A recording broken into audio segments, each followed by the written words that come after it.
कर जाएंगे। कहानी शुरू होती है सर 1 फरवरी 1986 शाम को 4:40 पर जज साहब KM पांडे साहब पूरा की पूरी केस की सुनवाई कर रहे हैं और सामने देखते हैं कि फ्लैग पोस्ट पे सुबह से एक काला बंदर बैठा है।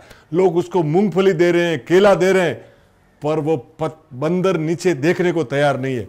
जैसे ही रामलला के दरवाजों का ताला खोलने का आदेश होता है वो बंदर वहां से निकल जाता है। उसके बाद जब फैसला आ जाता है तो वहां के DM और SSP साहब जब पांडे साहब को घर पे पहुंचे छोड़ने आते तो देखते हैं कि वो काला बंदर वहां भी उनके घर पे बैठा है।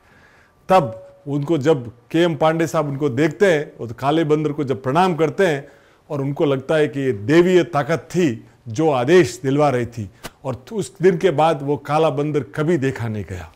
दूसरा K पारासरन साहब दुनिया के सबसे नामी वकीलों में से एक, जिन्होंने रामलला का सुप्रीम कोर्ट में केस लड़ा at the age of 92, Padma Vibhushan 2 बार के अटॉर्नी जनरल रह चुके।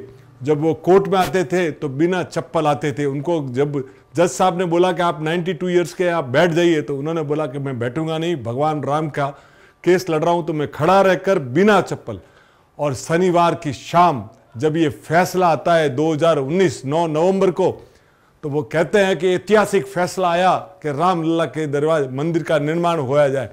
तो सोमवार की शाम दिल्ली में 2nd फ्लोर पे रात को 8:45 पर 30 से 40 बंदर वहां दिल्ली में, जहां साहब रात को एक बंदर दिखाई नहीं दे, वहां 30 से 40 बंदर उनके 2nd फ्लोर के टेरेस पे आ गए। वो नाच रहे थे, खुशियां मना रहे थे। वो देख के उनके K पारासर ने बोल दिया कि ये साहब कोई देवीय शक्ति थी जो ये सब काम करवा रही थी। अभी जब ये मंदिर बन रहा था तो रामलला की मूर्ति अरुण योगीराज जो मैसूर के हैं, MBA है और 5 पीढ़ी से शिल्पकार है, जब मूर्ति बना रहे थे 7 महीनों से, तो रोज एक बंदर आता था शाम को 4 से 5 के बीच में। तो उन्होंने थोड़े दिन तो नोटिस नहीं लिया, बाद में देखा कि वो डेली आ रहा है, तो उन्होंने ट्रस्ट कह दिया, तो उन्होंने बोला कि आने दीजिए। और उसके बाद एक बार तिरपाल और दरवाजा बंद किया था तो वो दरवाजा खटखटा के अंदर आया और पूरे 7 महीने वो बंदर आता रहा, आता मूर्ति को निहारता और शांति से चला जाता। उसके बाद जब फैसला, जब प्रतिष्ठा हुई 22 जनवरी को, तो आप सुनिए ने कितनी सिक्योरिटी होगी सर। और 23 जनवरी को वापिस एक काला बंदर आया तो लोगों सिक्योरिटी दौड़ी कि भाई कहीं ना कहीं मूर्ति को कोई नुकसान नहीं पहुंचाए, पर वो तो शांत चित्त से आया, दर्शन किया और पूरी दरवाजे से निकल गया।